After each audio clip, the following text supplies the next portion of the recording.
and that was the process. But as I sat in the ballroom of the Edgewater Club, surrounded by friends and family, for a moment all conflicts between me and some of Madeline's family members were forgotten. Her brother made some silly toast, trying, but not succeeding, to say something funny and slightly insulting to me. It didn't get any laughs, and the whole thing fell flat. And then I didn't pay attention because there were many good toasts from others, including my brother Rich and a surprisingly sincere toast from John Washington. When I didn't have a home and needed help, this man, John nodded in my direction, reached out to me and helped me get back on my feet. I will always be grateful to him, and you, my friend, have become a brother to me. In this affluent WASP country club, to see this large black man giving such a moving toast was certainly a unique experience. I was glad to have friends like John. Even Robert joined in and gave his own toast. Congratulations, he began. Madeline, you are my only daughter, and I wish you joy, happiness, and success in life. No, still no acknowledgement to me, but by now I was used to it, and it didn't bother me. Later that evening, as the event was winding down and we were getting ready to leave for our honeymoon, I was given a big hug and a kiss on the cheek by Mandy's mom, Myra. But the most surprising thing was the brief hug from the old man. He must have been drunk, I thought, as the limo drove us away. One other thing about the wedding that I should note. About 30 days before the wedding, Madeline came home. We were living in my house by then, a little agitated, like she was upset about something. When I asked what was wrong, she told me that her father had insisted on a prenup. What difference does it make, Maddie? I said. It only matters if we get divorced, and that's not going to happen. I told her. She reluctantly agreed, and we signed the contract. But as I pondered the legal form, two things bothered me. The first was that such a document felt as if it was preparing you for the collapse of the marriage. The second was that Robert was once again becoming an influence in our lives. Aside from a little trouble with her father, our married life together had been wonderful. We lived in a nice house that was 90% renovated, in a nice neighborhood. We were both successful in our careers, and money was not an issue for us. We had income and affluence. Maddie was much busier than I was, and her schedule was something we always had to plan for, but we learned to do it with minimal interruptions. I knew her career took up a lot of her time, and I was independent. I had my own business, gym, and home. I was also busy in my own way. One Wednesday night, a few months after we were married, Maddie had some sort of meeting. I was never sure which of her businesses was in law and which was in politics. The two activities seemed to intertwine. That night, John and Junior Washington, Rich, Dallas, and I gathered at a new bar near T-Mobile Park where the Mariners play. Boys' Night Out. The place was upscale, lots of guys in suits and women in professional attire. But it was in an old brick building next to an alley, and the atmosphere there was dark and shadowy. A place where you could meet someone on the verge of intimacy, but maybe not quite there yet. The five of us huddled in the corner of the bar, talking sports and stuff that the atmosphere didn't really affect. Hey, Rich said at one point, isn't that Madeline's brother, the guy who gave the awful toast at the wedding? His head was turned back toward a booth in the restaurant section of the bar. I turned my head to look in the direction Rich was looking. Sure, I said as it looked like he was following a blonde girl who was attractive but looked a little older than Ryan. I could see that he was really trying to charm this woman, and she was playing the game too. I noticed his unnatural smile and heard his fake laugh every now and then. I was around family and had seen Ryan enough to know what was sincere and what wasn't. We went back to our conversation, not paying much attention to my asshole son-in-law and his potential bed partner. After a while, I noticed that Rich's attention had left our conversation and focused on where we'd seen Ryan. Suddenly, Rich grabbed my hand. Uh-oh, he said. Looks like your buddy got caught with another man's woman. I turned to look. There were two guys there, angry-looking, both bigger than Ryan. They were crowded around the booth that Ryan and the blonde were occupying. I could see one of the guys focused on the blonde, and I could see her shaking her head back and forth in some sort of denial. The other guy was blocking Ryan's exit from the stall, his finger pointed at my brother-in-law. Suddenly, one of the guys grabbed the woman's arm, and the other guy yanked Ryan by the back of his coat, and they all walked out the side door. Ryan tried to fight back, but as I've noted before, he's a wimp. We all watched the drama unfold and knew what was going to happen next. One by one, they all turned and looked at me. Finally, John broke the silence. "I know you don't like this guy," he said, "but he gets his ass kicked, and he's Maddie's brother." I sighed and looked around the group. "Okay," I said. "Let's go save this asshole." We walked into the alley and saw Ryan trudging at the far end. He was on one knee, his coat was ripped open, and his mouth was bleeding. Two guys were nearby, but the woman was gone. It looked like his beating was still in its early stages. "Hey guys!" I shouted to them as we approached. "That's enough!" Both turned in our direction, and their angry expressions changed slightly when they saw us, especially me, John and Junior. "This is none of your business," one of them said. At this point, Ryan started to beg. "Billy, please," he began. "Help me. These two assholes are beating me up for no reason." Ryan pleaded. "Shut up, Ryan," I told him. "Look." I turned to both of them, holding out my palms in a pleading gesture. "I imagine what's going on, and he probably deserves it, but," I said, "I want to ask you for a personal favor. Would you please let him go?" They both looked at me. Then they looked back at our group. Then one of them looked at me again. "Hey, aren't you Billy Damon?" he asked. "I was at that Apple Cup when you guys kicked Husky's ass." A short discussion about the hated Huskies began. Finally, we all looked back at Ryan, who was still on his knees. Two of them looked at him, then at me. "Okay," one of them started. "I think we're done with him. But if I catch you near Tracy again, none of these guys can protect you." Ryan only nodded and apologized. "If you catch him with her again, I'll help you," John Washington told the guy. And that was the end of the situation. The two guys left. Ryan got to his feet and offered to buy us all a drink. "No thanks," I said. "It's getting late." "But Ryan, you better stop having fun like that, especially with married women. Those two could really screw you up," I continued. "And you know what? You'd deserve it." We all walked away, and I looked back for a moment and saw Ryan standing alone in that alley looking completely lost. No, he wasn't his father, I thought, but that might be for the best.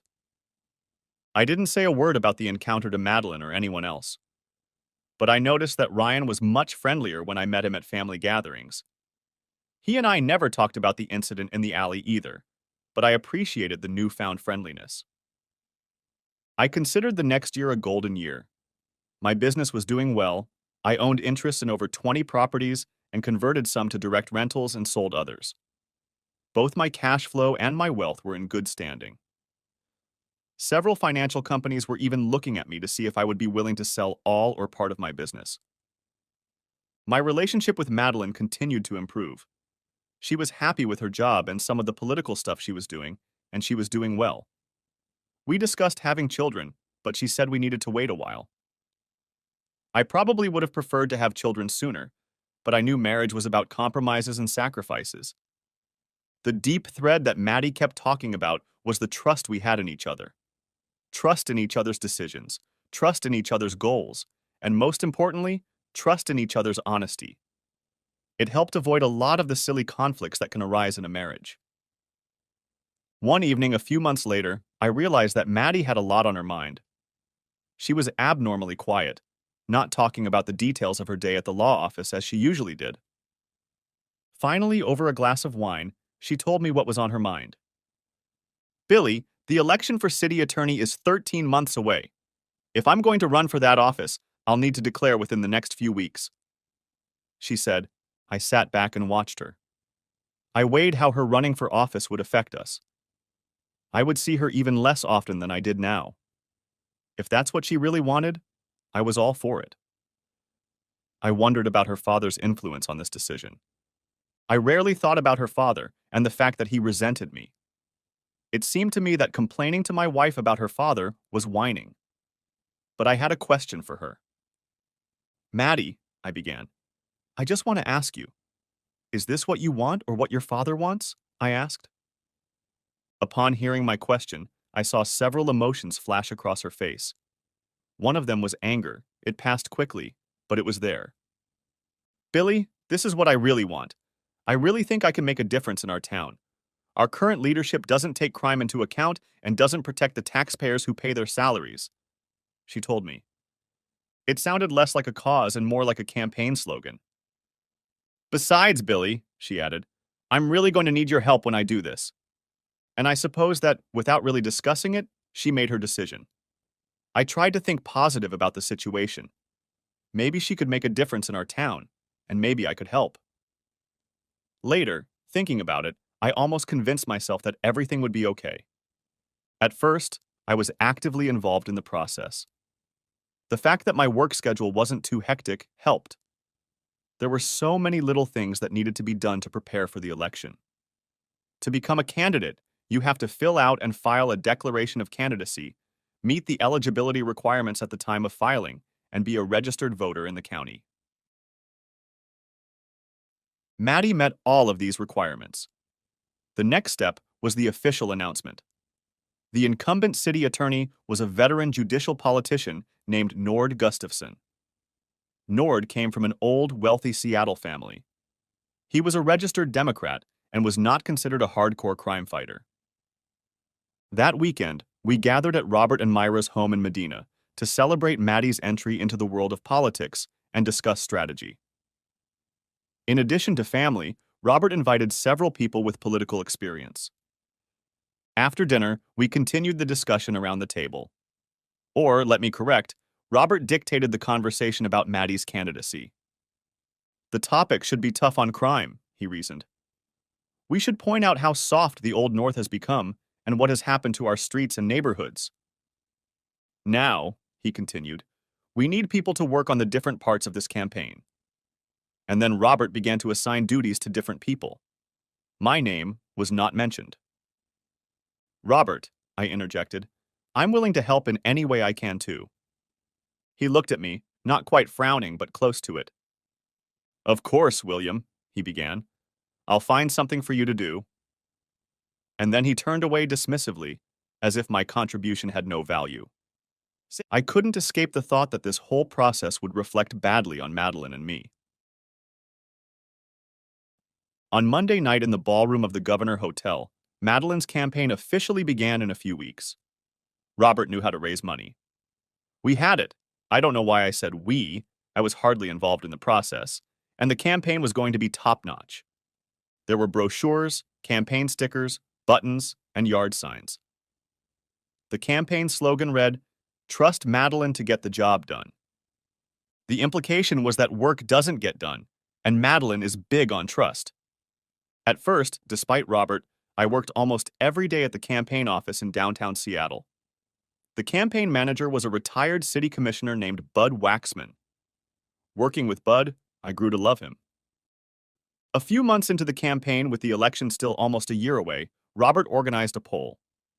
Bud told Robert and others that a poll taken too early has poor accuracy.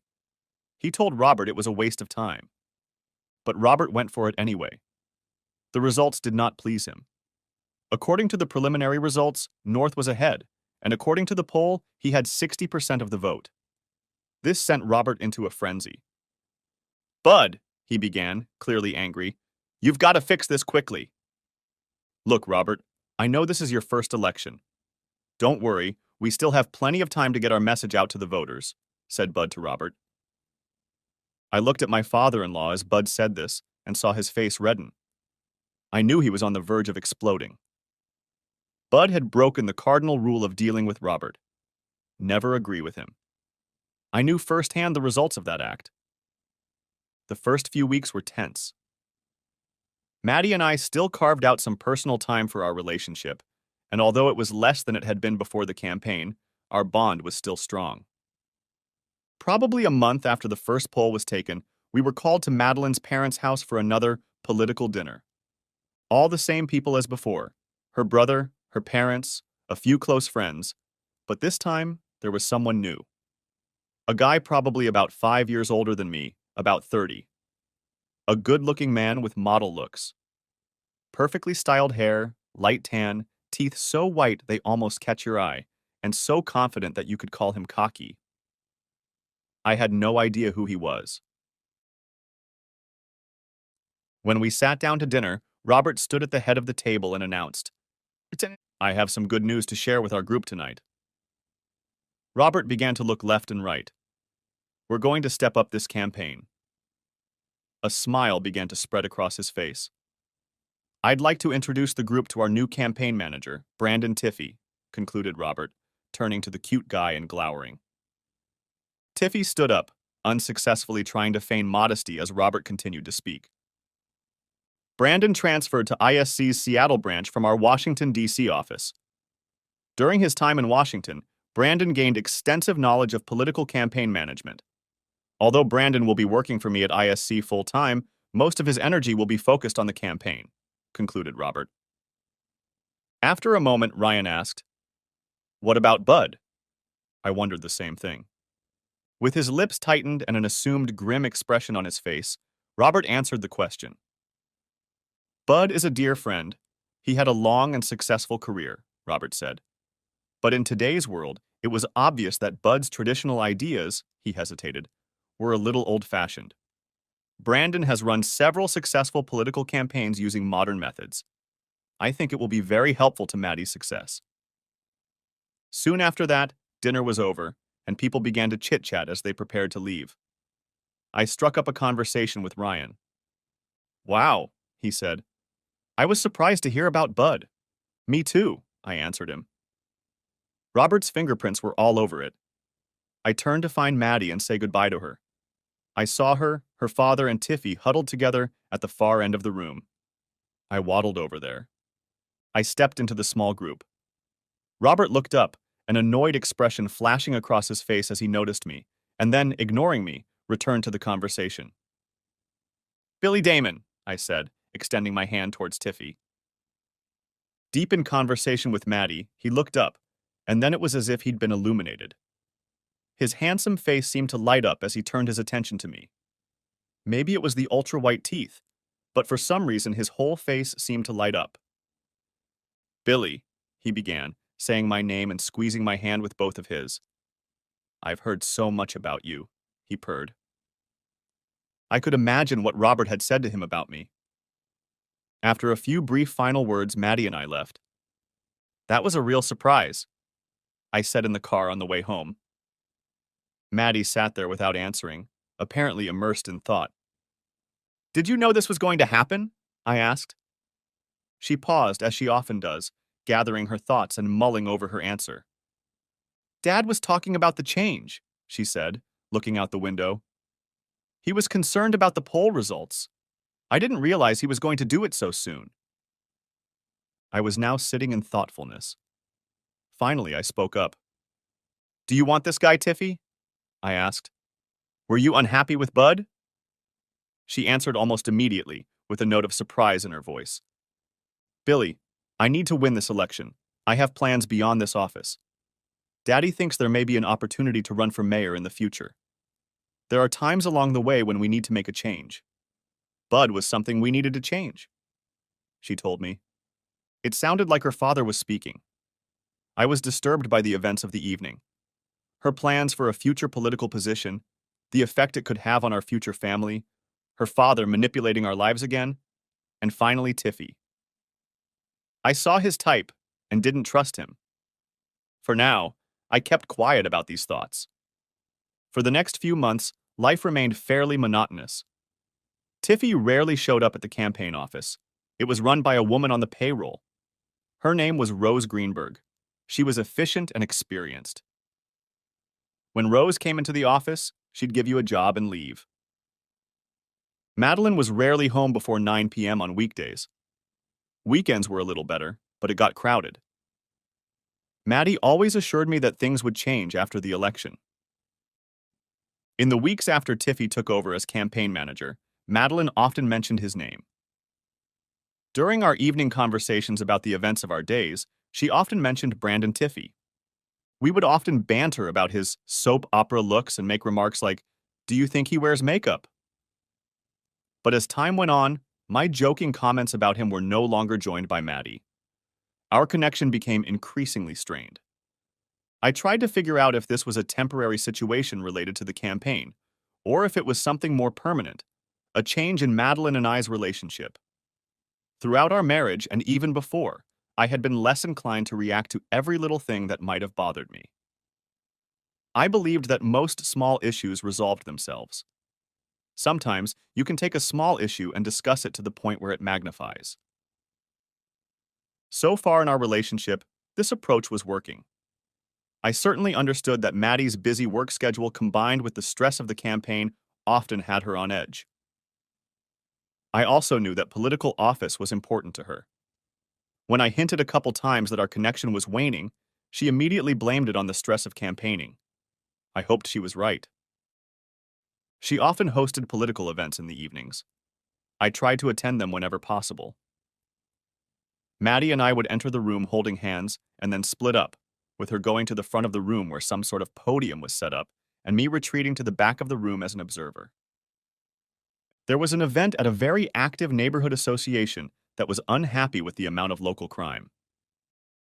I moved to the back of the building again, where mostly middle-aged and older people were gathered. Maddie was introduced and had already started to speak when suddenly the door behind me opened and someone squeezed into the crowded building. A moment later, I received a poke in the back. "Hello, Jolly Green Giant," the voice began. I was wearing a green sweater.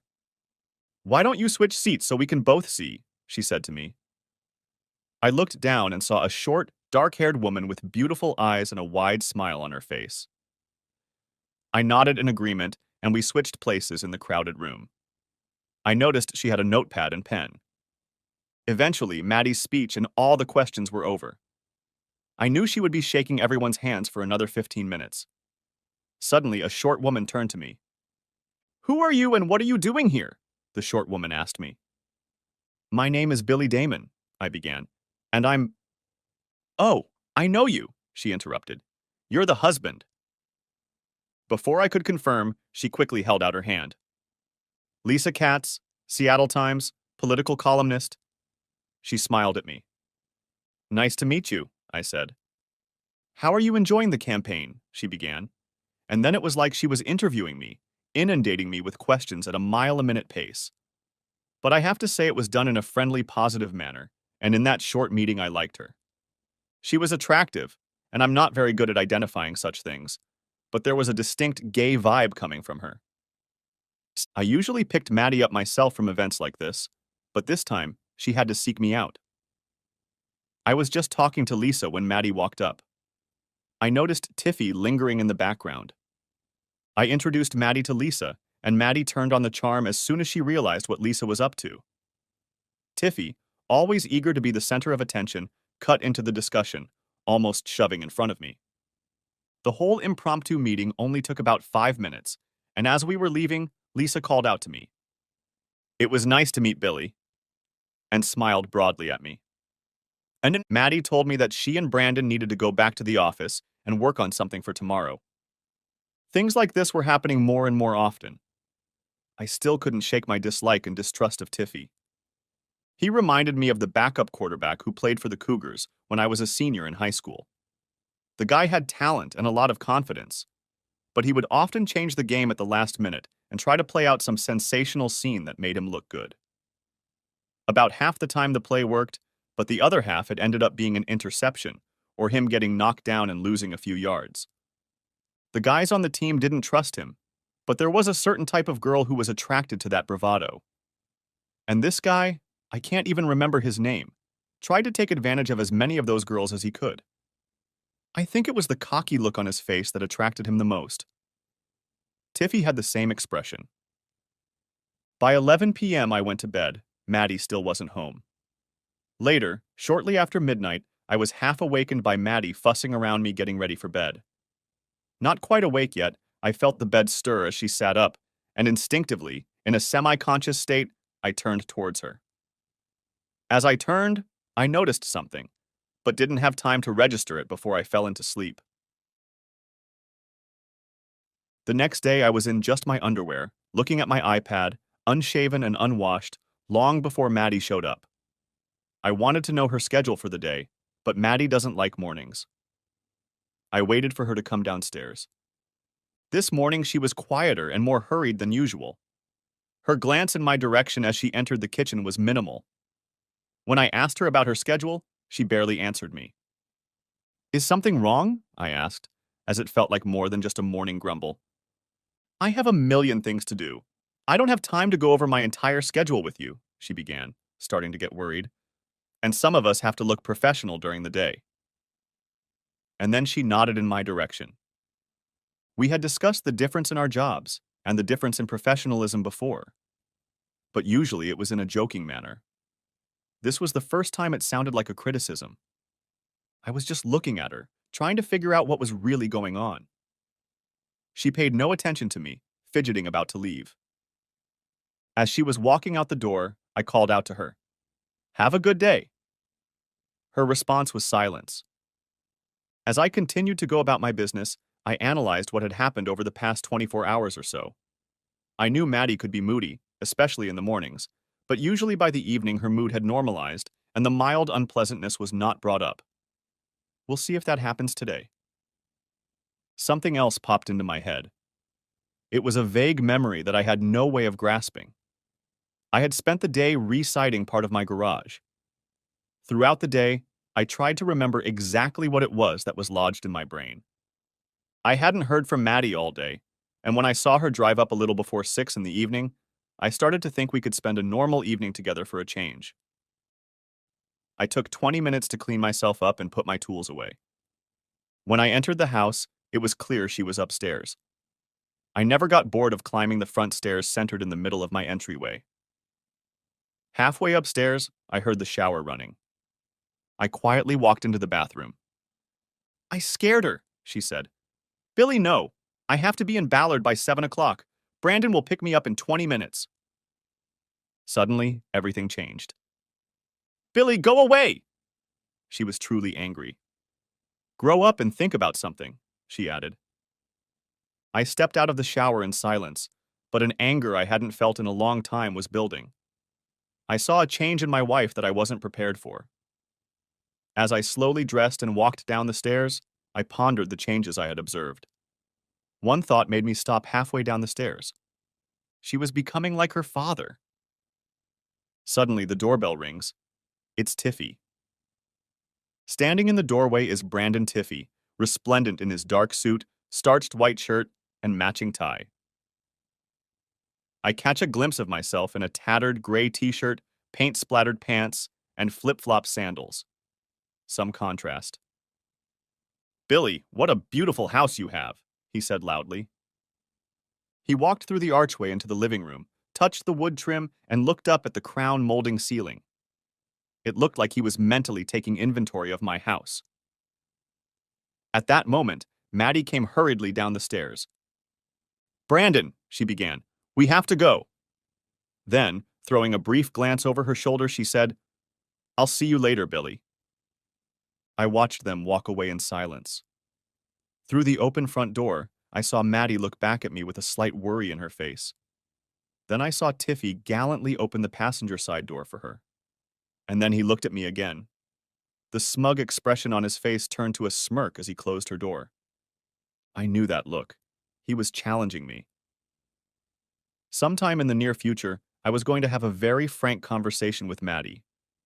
I didn't mind keeping quiet and staying out of it to some extent. But when this smarmy asshole, her dad's buddy, challenges me in my house, it was too much. I needed a drink, and when I opened the liquor cabinet and saw the bottle of gin that Maddie used for martinis, the little stray nugget of information I'd been thinking about suddenly became clear. When she got home late last night, I vaguely recall turning toward her as she went to bed. Then I noticed the smell of gin on her breath. I realized I'd stayed up late with Tiffy and was getting ready to campaign.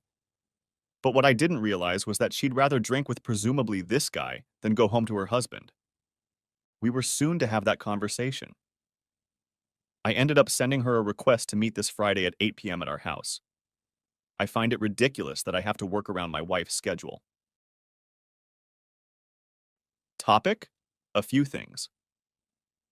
I was a little surprised when I got an I accept response pretty quickly. Perhaps she realized the gravity of the situation. The meeting between Maddie and me did not go well. It started out with her admitting that she works a lot and doesn't pay enough attention to our marriage, and I appreciated that.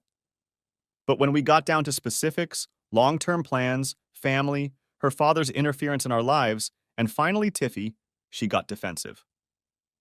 This caused the biggest fight in our marriage. It ended with her yelling at me, "Why can't I support her?" And me retorting, "You need to make a choice." After which we went to sleep in separate rooms. Things thawed out a bit over the next few days, but there was still a big chasm in our relationship. One thing I noticed was that Tiffy wasn't mentioned anymore, and at first I thought that was a good thing. Later I realized that it wasn't. The next week I was at another neighborhood rally. There was a large banner hanging on the side of the building that read, "Trust Madeline to get the job done." Even though we were in a state of Cold War, I still felt the need to support her. I also wanted to keep an eye on Tiffy. It was a typical event where Maddie promised to fight crime harder and increase protection for citizens. After it was over, Lisa Katz from the newspaper suddenly appeared. "Hey, big guy," she began with a wide, infectious smile on her face. "How's it going?" she asked. We chatted for a few minutes about the campaign and more general topics. I don't know if it had to do with her profession, but I had a faint but uncomfortable feeling like I was being interviewed. Finally, she asked me a specific question. "Hey," she said, "who's that slick dude?" And she nodded toward Tiffy. "What do you mean?" I asked. "He's always around, and he has that look," she said. "What look?" I asked, but I was already guessing what she was talking about. "You know, the look of a man and a woman," she said, and searched my face for a reaction. I didn't say anything back. "Billy, just because I don't like men doesn't mean I don't know how they act," she told me. I gave her a brief hug and said, "I know what you mean, Lisa, but it's okay." And then I started my exit. "Billy, let's have lunch next week and chat," she said to me as I left. "I'll call you." I nodded, then wondered if I had even given her my number. As the election approached, even our brief time together over the weekend seemed to fade away. Our lives had come to naught. If it weren't for this political campaign, I might have suspected something. And although I wanted to end these thoughts, I couldn't do it. I think it was at this point that I began to realize the precarious position our relationship was in. The election was still a few months away, and several things happened that affected our relationship. On Monday, I got a call from my brother Rich. Rich was very excited. He had proposed to Leslie. "Billy," he began, "we're having an engagement party Friday night at the Reef. We've reserved the back bar. There will be a lot of people there, and I really want you and Maddie to be there." "Rich, I agree," I said. "Congratulations. You know Maddie's schedule these days. I'll make sure she comes," I told him. "Billy, it's very important that you and Maddie are there. I want you to be my best man," he told me. I understood how important this was to Richie. Maddie and I were his family, and he wanted to share his happiness with those closest to him. Surprisingly, I managed to get through to Maddie when I called her to tell her about Richie's engagement. There was still some distance between us, but when she heard about Rich and Leslie, she perked up. "When is it going to be?" she asked. I told her when and where, and she asked me to wait while she checked her busy calendar. "You know," she began, "this could work. I might be a little late, but I just plan to meet you there," she told me. I thanked her. I thought maybe things were getting better. She understood how much her presence at this event meant to me. Rich was beyond excited, knowing Maddie's busy schedule and that she had prioritized her and Leslie's holiday. I arrived at the Reef early, helped set up the decorations, and even bought a cake. A little before 7 o'clock, people started arriving. Rich and Leslie walked in right at 7, and I could see how happy he was to be surrounded by loved ones. "Leslie and I are going to recreate the proposal in front of everyone, but I want to wait until Maddie gets here," he told me. I checked my watch. 7:15. I knew she was usually a little late. At 7:45, I called her. Voicemail. At 8 o'clock, Rich asked me where she was. I called again 15 minutes later. The result was the same. A few minutes later, I approached Rich. Rich, it looks like Maddie is busy with something. You better make an offer now while everyone else is here, I told him. He looked at me silently. Disappointment flashed in his eyes for a moment, but then he agreed. For the rest of the evening, I went about my normal behavior, not revealing my unhappiness with my wife. My mind was constantly spinning with thoughts of how important her trust was to her, and how in many ways my confidence in that trust was wavering. The party ended around 10 p.m., and by the time I got to my car in the Reef parking lot, it was probably around 10:30 p.m. Before I could even leave the premises, my phone rang. Maddie. Billy, she began. There was some commotion going on in the background. It was hard to hear. I've got great news, she continued. We've just read the latest polls. I'm up 56% against North's 39%. Billy, that's such great news, she exclaimed. I remained silent. Billy, you're here. Did you hear what I said? She asked. Maddie, I said in a quiet and calm voice, you really disappointed Rich tonight. He expected you to be at the engagement party. I deliberately used the word she valued so much. Trust. Oh, that's right. That was tonight. I'm sorry. I'll send them both a note apologizing. She said, It's just that my dad asked me to do this survey, and the results started coming in late tonight. That's really good news. Her voice rose. She was excited about the results. I paused for a moment before replying.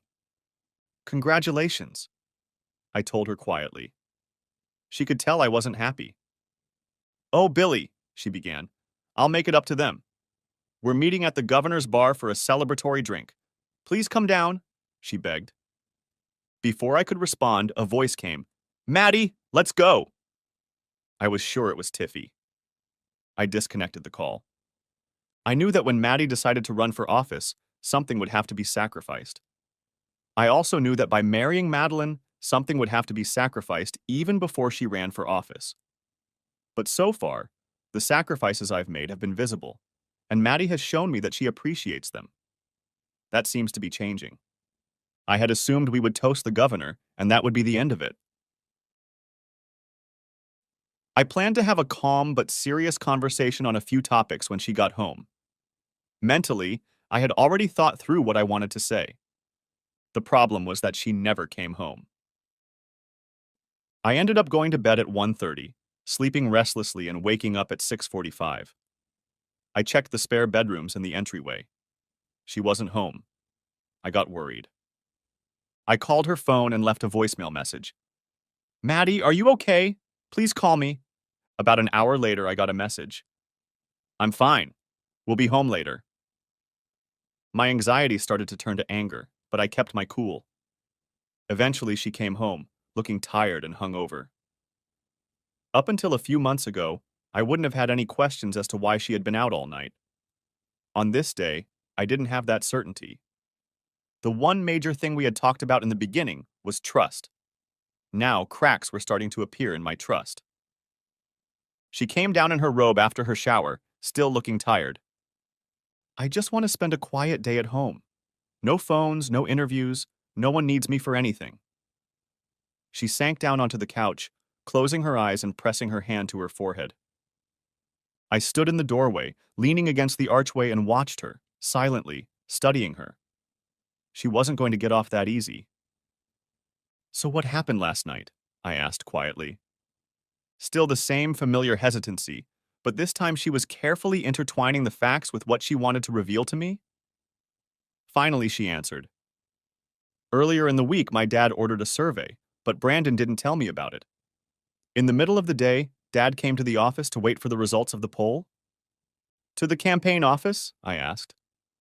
No, we rented space in the building next to the governor's, she told me. I also remembered, and I can't remember where I heard this, but it was the same building where Tiffy lived. Maybe his apartment was an office? She then gave me a hurried version of events. Her father, Brandon, and a few others kept getting positive information about how she was being interviewed. At one point, someone opened a bottle of champagne, and eventually the group from the office and a few others headed to the lobby bar at the Governor Hotel. "Billy, I'm so sorry I forgot about Rich and Leslie," she told me.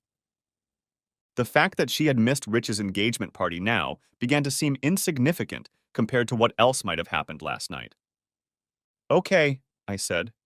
"So what's next?" "What?" she asked. "Well," I began, "we've gone from going to the governor's office to you, arriving after a long night away from home." Suddenly she looked at me, saw that I was watching her, and turned away. "My fault?" "I drank too much and crashed downtown," she said. "Okay," I told her, still calmly. "Any details?" She was silent for a minute. "Are you accusing me of something?" Now her voice raised. "You don't trust me? I made a decision after celebrating an important event, and now I have to account for myself." Now she was angry, but that wasn't quite right. "I don't need to explain myself to you or anyone else," she shouted. "When I was a sophomore at WSU, I had to take an English exam, so I took a class called Shakespeare's Hamlet, the Ghost. I loved that class, and I retained some of the moments. I remembered one phrase from the play that went like this: 'The lady doth protest too much.' The meaning was perfectly clear, and that's what I felt was happening here today." To hide her potential guilt, she feigns indignation at my question. "I really hope we can discuss the events of last night in peace," I told her in a calm tone. With those words, she abruptly stood up without looking me in the eye and walked up the front stairs to the second floor, and I heard the door slam. For the rest of the weekend, we didn't actually speak. By Monday, our communication had become minimal. Monday morning, I was touring a potential house in Tacoma. I received an interesting phone call. I didn't recognize the number. The area code wasn't local. "Good morning, Bill. My name is Elliot Boucher from Global Management. Do you have a few minutes to talk?" he asked. He told me that Global Management was a large investment firm with many affiliates, and he was interested in talking to me about my business. I had received similar inquiries over the years, and while they were flattering, I wasn't interested in selling. "Thank you for your interest, Mr. Boucher," I began, "but I'm not interested in selling my business." I told him this, thinking that this was practically the end of the conversation. "Bill," he said, "I realize you've built something great, but I'm not talking about buying you out. I have other ideas." He continued, "Just meet me for lunch on Wednesday. I have a few things I'd like to discuss with you."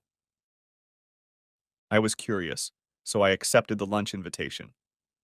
This could be interesting, I thought. On Tuesday night, Madeline announced that she had a rally downtown on Wednesday and would be home late. I think she was trying to put me at ease by letting me know her schedule in advance. But it didn't work. I still feel I should have been given a more detailed explanation about the past weekend. She also told me that her father had planned another dinner on Sunday night, a sort of celebration of the poll news.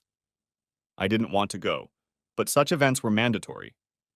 I met Elliot Boucher at Nouvelle Bistro in downtown Seattle at 1 p.m. Boucher didn't look like Tiffy or even Robert, my father-in-law. He had dark-rimmed glasses, a suit but no tie, and a serious, intelligent look. My first impression was positive. After a few pleasantries, we got down to business. "Bill, Global is in the business of managing money for large organizations, such as pension funds and public investments. It would be unusual for us to work with individuals." He continued, "We are always looking for different ways to maximize returns for our clients. I've heard about your growth and seen what you've achieved. It's impressive." I was flattered, but wary at the same time. "Elliot," I began, "thank you for your comments, but I don't want to sell my business." I told him that again. He then continued his explanation. He didn't want to buy 100% of my business, only a percentage. He said he didn't care. As long as I kept the majority, we would work it out. He wanted me to work for him and set up a real estate department in one of their local offices. He talked about the opportunities I would get by keeping a percentage in my business and watching it grow. I was interested. We ended up talking for several hours.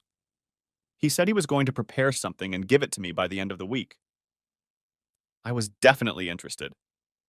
I decided I wanted to go to Maddie's rally tonight, not so much to support her, but to keep my eyes on her. I sat in one of the many Starbucks in Seattle and reflected on recent events in my life while waiting for the start time of tonight's political rally. I wondered if my marriage was falling apart, and if not, what the implications would be for Maddie and my life if she ran for mayor in the future. Then I thought about Tiffy, or rather, Maddie and Tiffy. Is there something going on? Knowing Maddie, it seemed unlikely, but surely the signs were there. Finally, I wondered about the meeting with Elliot Boucher. Of everything that was going on in my life right now, this was the only positive. The political rally had reconvened in the large conference room of the Governor Hotel. A dim light burned in the back. I was sure Maddie was unaware of my presence. I was in the unlit back of the room, effectively hidden from the bright stage lights. The perfect place to watch the action and consider Madeline and Tiffy. The spotlight was aimed at Maddie as she moved toward the podium. Large banners. Believe Madeline. In front of the large banners. I saw Tiffy and Robert on one side of the podium. They were whispering amongst themselves, triumphant smiles shining on their faces. They thought they had won this election. And in that moment, it seemed that they had. Maddie spent the next 30 minutes talking about how she would get tough on crime, how we must clean up the streets and not let criminals get off easy. There must be deterrence for criminals. And so on and so forth. I had heard it all so many times that I was getting bored with it. Suddenly, I felt a nudge in my side. "Hey, big guy," it was Lisa Katz, the reporter. "I hear you're getting positive poll numbers." "That's what they say," I replied.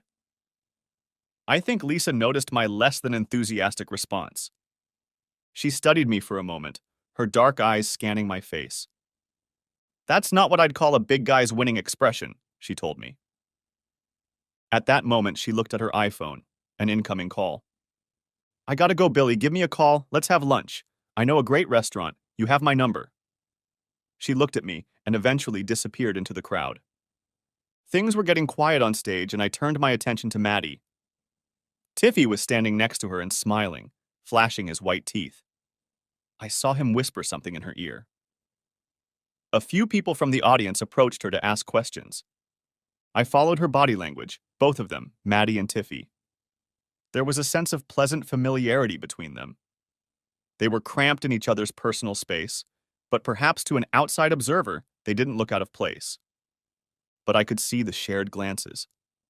Small signs of intimacy between them. The loving closeness that was sorely lacking in my relationship with Maddie seemed to have been replaced by closeness with Tiffy. I realized that this was the end of the event, and I wanted to continue watching Maddie and Tiffy. Sure, it was an amateur investigation, but I needed to gather as many facts as possible. I found a darkened doorway in one of the buildings on the street from where I could watch them leave the meeting hall. October officially began the rainy season in the Puget Sound area. It will stay that way until May. I don't usually like rain, but today it helped my covert observations. After a while, I saw them leave the meeting room and hustle across the street, heads down to shelter from the rain. Tiffy threw his coat over Maddie's back. At first, I couldn't tell if he was hugging her or just throwing his coat over her to protect her from the rain. When they reached the awning of the house next door to the governor's, the coat fell off Maddie's back. But now his arm was unmistakably around her. And as they entered the building, I saw that her arm went around his waist. Seeing this intimate contact brought me to a halt in the middle of the street in downtown Seattle. Up until that point, her and Tiffy's life together was only a distant theory. Nothing had been officially confirmed yet, but from my observations, there had been a major shift in my confidence in the marriage. As I walked back to my parked car, I noticed the time, 8:21 p.m. A surge of sadness came over me as I thought about what I saw tonight.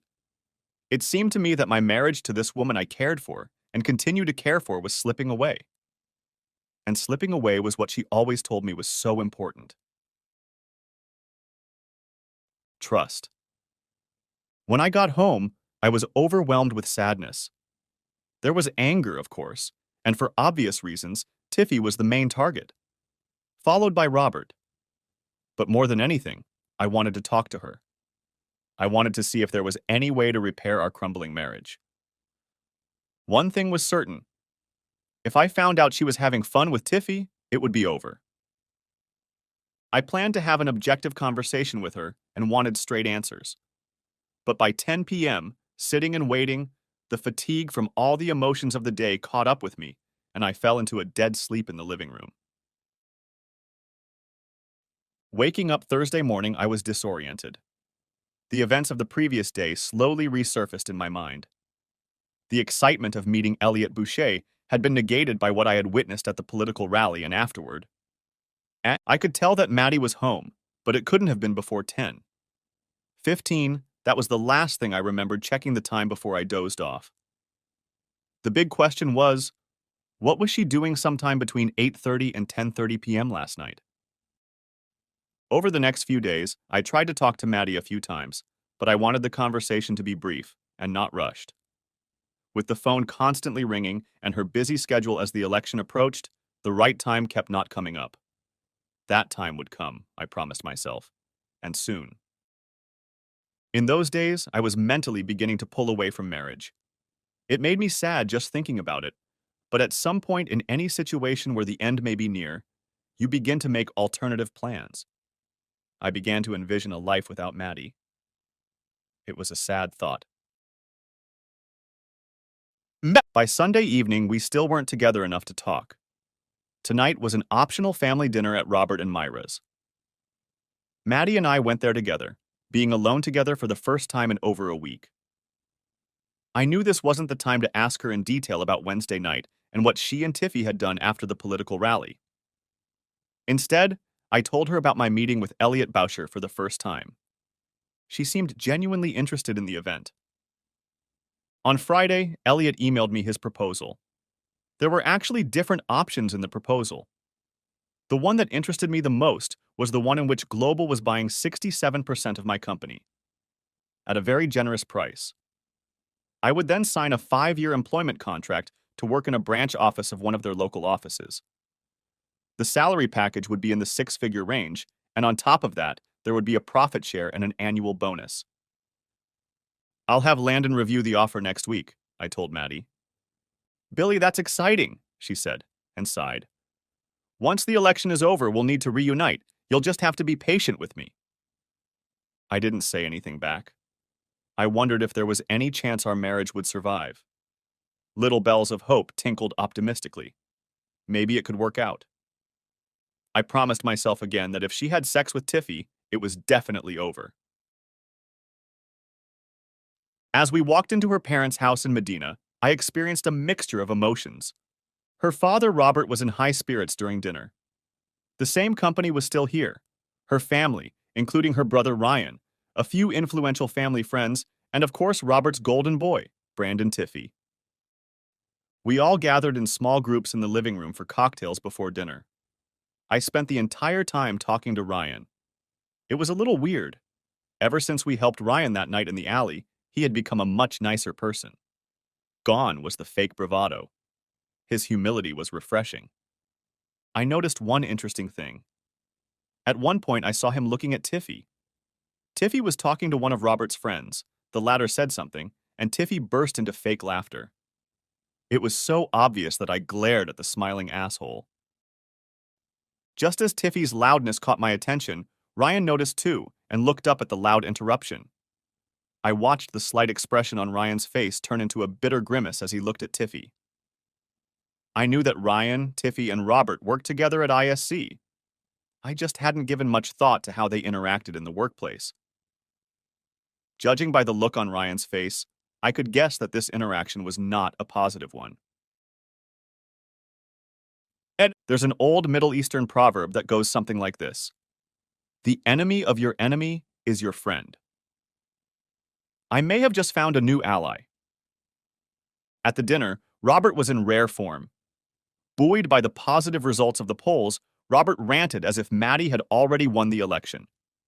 Blushing face, wide smile, glass of wine in hand, he addressed his guests. "What my little girl has accomplished," he began, and then looked at Maddie, is simply incredible. When that young lady decides to do something, by God, she does it. He raised his glass to Tiffy's applause.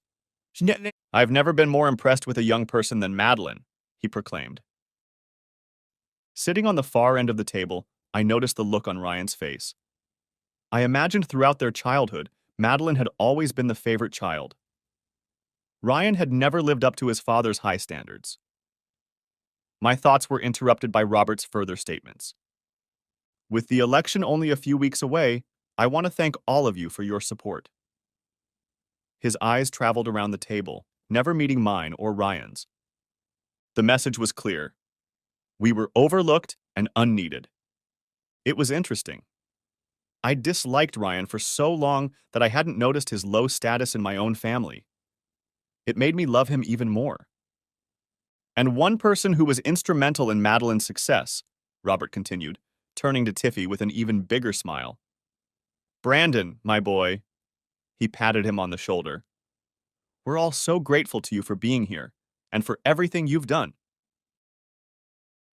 While Robert was saying all of this, I saw Ryan almost cringe at the copious praise addressed to Tiffy. Words like that, my intuition told me, were something Ryan rarely saw. But that wasn't all I noticed. My gaze shifted to my wife. While her father continued to praise Tiffy, her eyes gazed at him with adoration. I knew that look. I was the one who usually got those looks from her. Not so much lately, I thought. And then I turned to Tiffy. He was looking at Madeline with such love and lust in his eyes, as if they were the only two people in the room.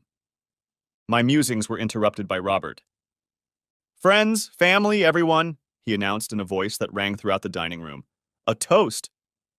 And he raised his wine glass. Trust Madeline, he repeated his toast to her campaign slogan. Half-heartedly raising my glass, I realized something. Ironically, I didn't trust Maddie anymore. I couldn't bring myself to finish my toast.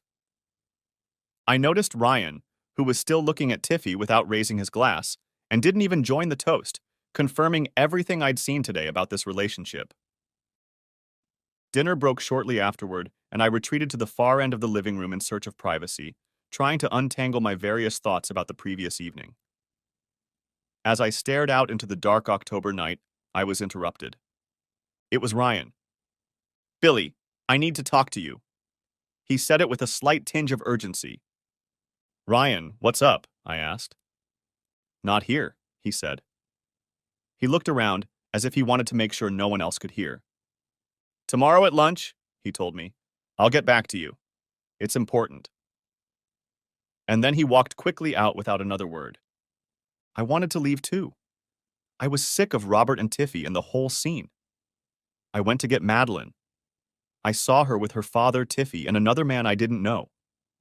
They were all huddled together and talking passionately about something. I approached them from the edge. For a minute or so, they continued their private conversation, and then Maddie looked up at me. Her father followed her gaze and looked at me with irritation on his face. William, he began impatiently, we're going to be a while. Brandon and I can make sure Madeline gets home safely.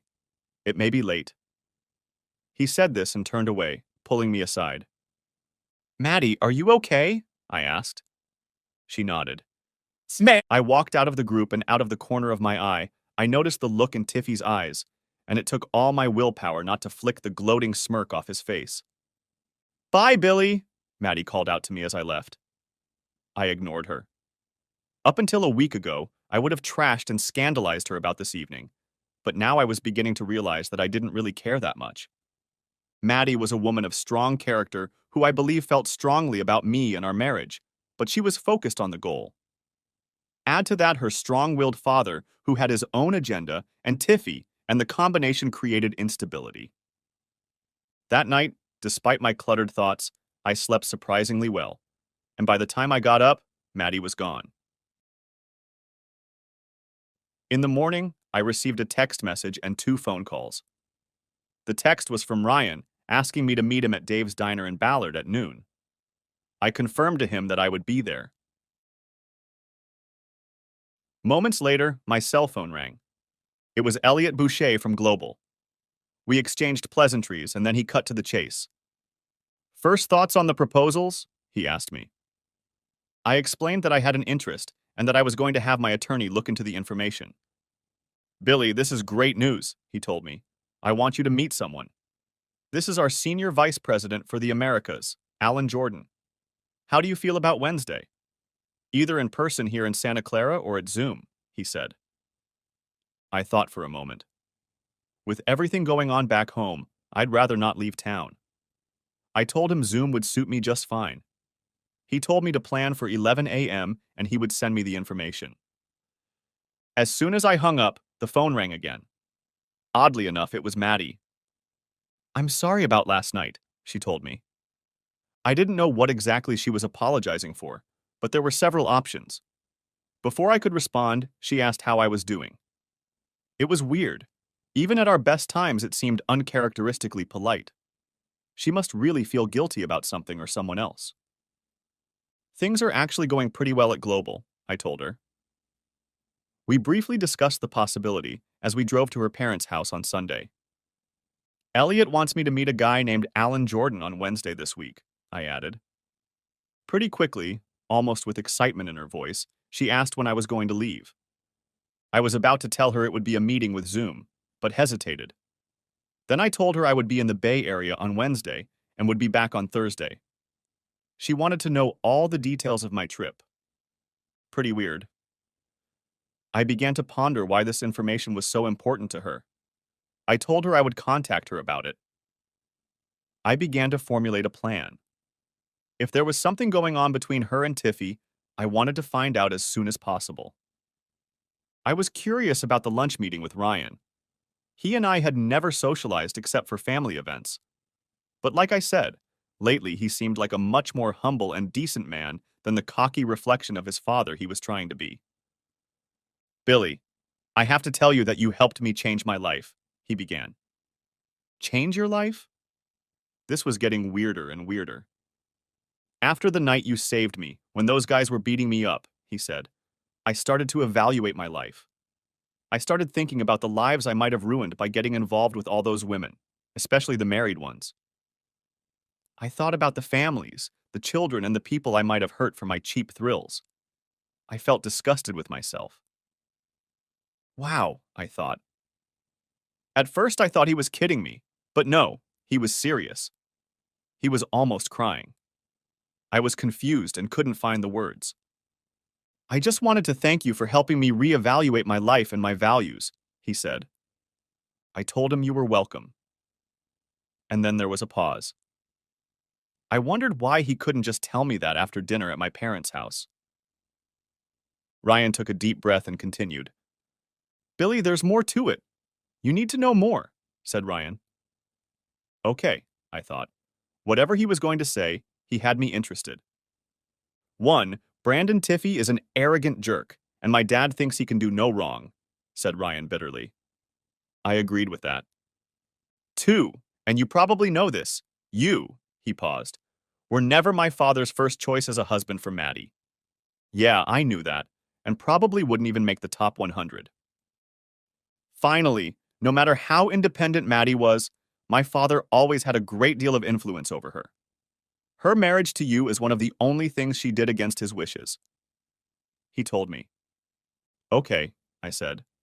But Ryan, it sounds like there might be more to this story, said I. He nodded with a grim expression on his face.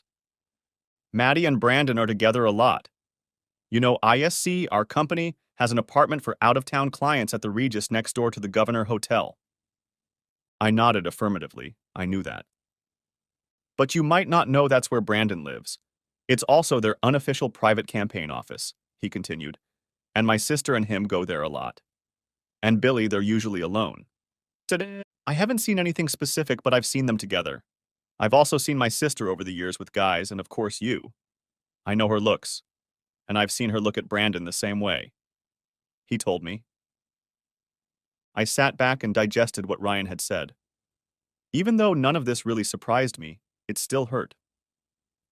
I knew that Maddie and I had had an uneven relationship lately, but I kept hoping that it was due to the pressure of the campaign. Like I said, if I found out she was having fun with Tiffy, it would be over. One last thing regarding Brandon, Ryan turned to me, and this doesn't apply to you specifically, but there have been some irregularities in his client accounts. I've heard that the auditors have started looking into it. I know it may not concern you directly, but it gives you an idea of his character, added Ryan. Of course it does, I thought. Even the first time I'd met Tiffy, I'd realized I didn't trust him. What Ryan told me confirmed many of my suspicions. As we got up to leave, I thanked Ryan for providing the information. Billy, I'm the one who should be thanking you, he said to me as we both left the restaurant. On the drive home, all the pieces of my plan started to fall into place. In the afternoon, I got a call from my attorney, Landon Kirsch. He went over the contract with Global and said it was pretty straightforward. Billy, he told me, if you put your mind to it, you're going to be a rich man, richer than you already are. Yeah, I know, I said. And one more thing, Billy, Landon added. You know that Global owns ISC, the firm your father-in-law works for. Ha, I thought. I didn't know that. This could all get very interesting. Early Wednesday morning, I packed a bag for my fictitious trip to San Francisco. I left the house, but instead of SeaTac Airport, I drove to Enterprise Rent-A-Car. I chose a silver, unmarked Nissan. I followed Maddie to work at her law firm. Their parking lot was across the street, and I found a spot from where I could watch both the entrance to her building and the parking lot. I settled in for the morning. At 11 a.m., I logged onto my iPad into my meeting with Global via Zoom. When I connected, Elliot was on the phone. Billy, he smiled at me. So good to see you today. Here's the thing. Alan has a meeting at 11:30, he'll be connected in a second, and would love to chat with you. With that, an image of Alan Jordan appeared on the screen. Good morning, Billy, he said with a genuine smile. I'm glad you found some time today. Tell me a little about yourself, he began. I began to tell him about my business, and he listened politely while I outlined what I had been doing since I left the NFL. I assumed that was what he wanted to know. Do you still follow the NFL, Billy? He asked. I was somewhat surprised by the question. Yes, sir, I replied. Billy, please call me Alan, he said to me with a smile. Do you think the 49 ARs will make the playoffs? He asked. And pretty quickly we had a conversation as casual as a buddy over a pint of beer. Finally, Elliot interrupted the conversation. Alan, they're asking for you in the conference room. It was 11:50. We chatted for the rest of the meeting. Billy, it was a pleasure to meet you and I look forward to working with you. And then he left. I chatted with Elliot some more about some of the details, and we made plans to talk again on Friday. My overall impression of Alan Jordan was very positive, and I was sure I wanted to seal the deal with Global. Meanwhile, the joy of meeting Global was tempered by my mission today. I was trying to find out if my wife was cheating on me. I was standing in front of her house. If someone had told me a few months ago that I would be doing this, I would have laughed. Now there was nothing funny about it. I spent a long, boring day observing practically nothing. Finally, around 6 in the evening, when it was getting dark, I saw Madeline come out of her building and get into her car. Finally, some activity at least. I was a little nervous following her. Was she really heading to meet Tiffy? I would find out soon enough. In the Seattle traffic, I somehow managed to keep up with her. She started down a familiar route, and I exhaled a little. It looked like she was headed home, to Madison Park. That was positive, but maybe she was just going home first and then somewhere else. I saw her pull up in the driveway, get out of the car, and go into the house. I sat there and waited. Our neighborhood was quiet, nothing much going on. A boring hour and a half passed, almost 8 hours, when it became clear that she had gone out for the night. A thought occurred to me. Since she was home, I could call her and tell her I caught an early flight and would be home soon. She and I could have a long, meaningful conversation and hopefully repair our relationship. In the swirl of emotions I was experiencing, there was a sudden positivity. With cautious optimism, I pulled out my phone and was about to call her when I suddenly saw headlights speeding down the street. A gleaming Range Rover quickly pulled into my driveway. Tiffy stepped out of it. He walked straight to the front door and entered, without a bell or knock, as if it was his house. The optimism I had felt for a short time evaporated. I was left with a dull pit in my stomach. I was 90% sure my marriage was over. To top it all off, I began to get angry at the familiarity with which he drove up to my driveway and entered my house. I continued to watch my house. I saw the kitchen light come on and I figured they were in the kitchen now. If I wanted to catch them in the act, I would need to give them time to get into their seat.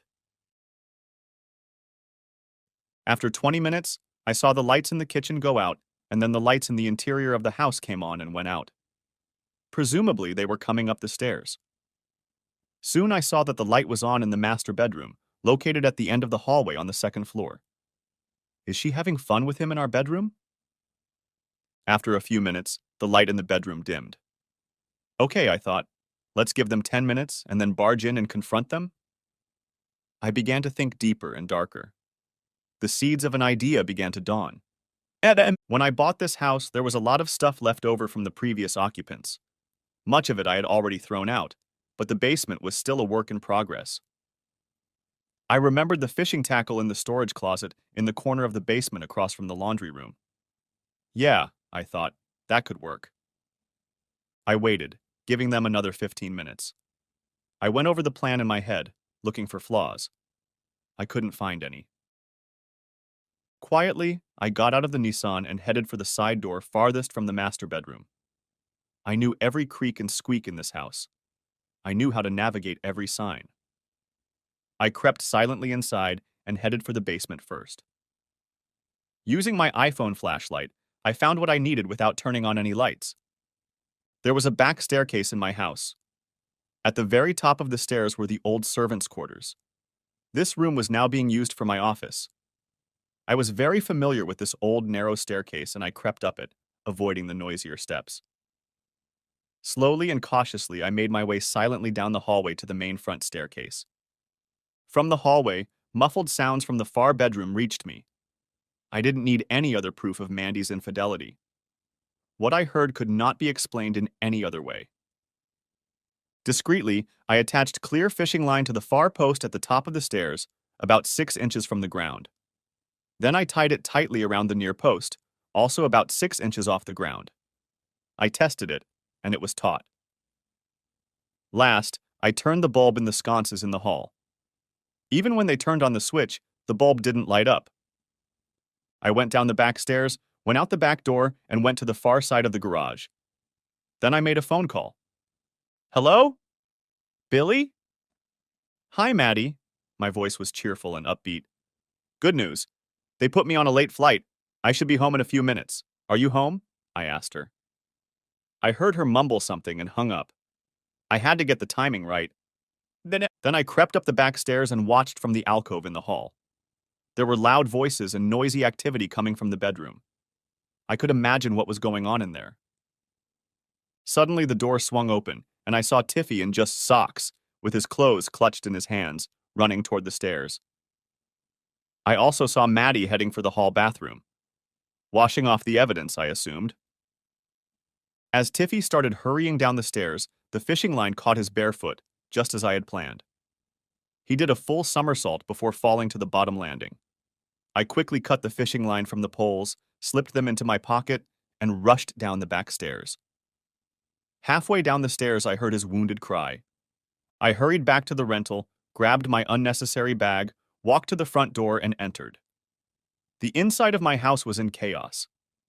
Tiffy in a crumpled heap at the foot of the stairs, Maddie standing at the top of the stairs looking down in a panic. I do the acting job of a lifetime, feigning confusion and demanding an explanation of what's going on. Billy, call 911, Maddie yelled. I looked over at Tiffy and he was definitely totally screwed up. The clothes he was clutching in his hands were strewn all over the stairs. His leg was clearly broken. Maddie, I asked, trying to sound confused. What the hell is going on here? I asked. Most of my reaction was real. The only thing I was faking was my confusion at what was happening. I knew exactly what had happened, and in fact, I was responsible for most of it. Billy, we can figure it all out, she told me, but we have to get Brandon to help. I froze for a moment and looked around my house. Tiffy had collapsed and was groaning, holding his leg. Maggie was standing at the top of the stairs. I noticed the darkness at the top of the stairs where I'd turned off the upstairs light. We'll have to fix that, I thought. Just then, I looked back at Maddie. She was looking at Tiffy with deep concern in her eyes. Humbled, I pulled out my phone and called 911. You better get a grip, I said solemnly to Maddie. Billy, I'm so sorry, she said, turning back to the bedroom. We can get through this. She called out to me. I walked up the stairs, ignoring Tiffy and his injury. I didn't have an ounce of compassion for the freak. If I thought I could get away with it, I would have kicked him in his injured leg. After making sure Maddie was out of sight, I screwed in the light bulb. Luckily, I also saw a small scrap of fishing line on the floor. I quickly picked it up. A few minutes later, the paramedics arrived, and Maddie came out of the bedroom getting dressed. 2 paramedics laid Tiffy on a stretcher. They asked me what happened, and I told them I had arrived after the accident. I directed them to Maddie, and she said she didn't know anything except that he had tripped coming down the stairs. Was he in a hurry for some reason? The paramedic asked Maddie. And she threw me a quick glance and replied that she didn't know if he was in a hurry. Eventually, the ambulance left, and Maddie and I were left alone. Oh, Billy, she started and cried. I'm so sorry about everything. She said this to me, crossed the floor, and began to hug me. My arms lay woodenly at my sides. I didn't respond to the hug. I pulled away from her touch. My stomach churned at the thought of her hugging Tiffy with the same arms that were now touching me. I'm going to check into a hotel tonight, I said in a quiet, stern voice. And I think you should stay somewhere else after tonight. I told her. No, Billy, please, we can work this out. She begged, tears streaming down her face. Billy, I'll make it all right. Please. She pleaded with me. What the hell was that asshole doing in my house? Then I looked at her in disgust. No, wait, I said. Even I can understand that. And shook my head and looked at her. Go away tomorrow, said I, and walked away. Billy, please, she begged. Let me try to explain. I want you out of my house by tomorrow. I shouted after her, turning around and walking away. Through the sadness and mishmash of emotions I felt as I drove to the hotel, one emotion shone through. Through all the sadness, heartache, and loss, I found myself mostly feeling anger. Anger at Maddie, of course, and certainly at Tiffy, but most of all, I was angry at Robert. He was the architect of this mess. And I wouldn't be the least bit surprised to learn that he'd subtly encouraged the affair with Tiffy. There would be payback. After a restless night at the hotel, with all those emotions getting in the way of a decent night's sleep, I finally gave in and took a shower. It was still early. I started making a list of things I needed to do and people I needed to talk to. At the top of the list was Landon, and then a thought hit me. Could I do this? I decided I could. She deserved it. No, let me correct myself. They deserved it. I made another call and set up a lunch appointment for today. I talked to Landon and told him that Maddie and I were getting a divorce. He was shocked and tried to talk me out of it. He asked me to take some time and think it over. He then started listing all of Maddie's positive qualities. Halfway through, I interrupted him. Landon, I said, I think the legal term is irreconcilable differences. She was having fun with Brandon Tiffy. Oh, was all he said. I see, that sheds a whole different light on things. He paused. You know who you have to thank, Landon added, and without waiting for my answer, he said, Maddie's dad. For what? I growled back at Landon. I hated Robert. He's the one who insisted on the prenup. He just saved you a few $1,000,000. Landon was right. I hadn't even considered the financial implications. Despite that, I still hated him. We met for lunch at Abraham's Delicatessen near the waterfront. It was a large, noisy establishment, and I didn't immediately notice her when they walked in. I focused on the beautiful woman with a great body walking beside her. "Hey, big guy," she smiled and hugged me. "Put your eyes back in your head. This is my partner, Stacy Bennedy." "Nice to meet you, Stacy," I said. "And Lisa, thanks for clearing up both of your points of view, and thanks for meeting me at the last minute." I called Lisa Katz at the Seattle Times this morning, and luckily she was free for lunch. "It's Stacy's birthday today, and we were already planning to have lunch. Now you're going to pay."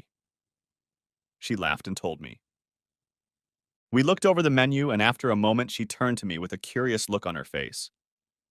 "What was so urgent that you wanted to discuss with me?" she asked. She asked. She asked. Sen, I told her that there was a little story behind what I wanted to tell her. She asked me to take my time. I told her about Maddie's interest in local politics and that her father had encouraged her to get more involved. First, I told her that it was okay and that I had been actively involved when she ran for city attorney. Then I told her how her father had replaced Bud Waxman and brought in Brandon Tiffy. I didn't go into all the details, but I told her that I had learned that Maddie and Tiffy were having an affair. I hinted that her father may have encouraged the relationship. Along the way, I explained that her father had never loved me. "I'm not sure this is even worth discussing," I began. "But if she's asking voting citizens to trust her, it's pretty hypocritical when her husband can't do it anymore." "Hmm." Lisa propped her chin up with one hand and stared at me, drumming her fingers on the table. "You know our main political issue is Sunday. In it, the paper endorses who we think will be the best candidate for the November election. I'll tell you in confidence that we were planning to endorse Madeline. This could be a game changer." "Can I call you if I need any more details?" she asked. "Sure," said I. "Okay, thanks, big guy, I owe you one." She smiled at me as she and the voluptuous lesbian Stacy got up to leave. "And thanks for lunch." I didn't procrastinate and finally got home a little after 5 p.m. A quick look around revealed that she had packed her things and was honoring my wish to stay away.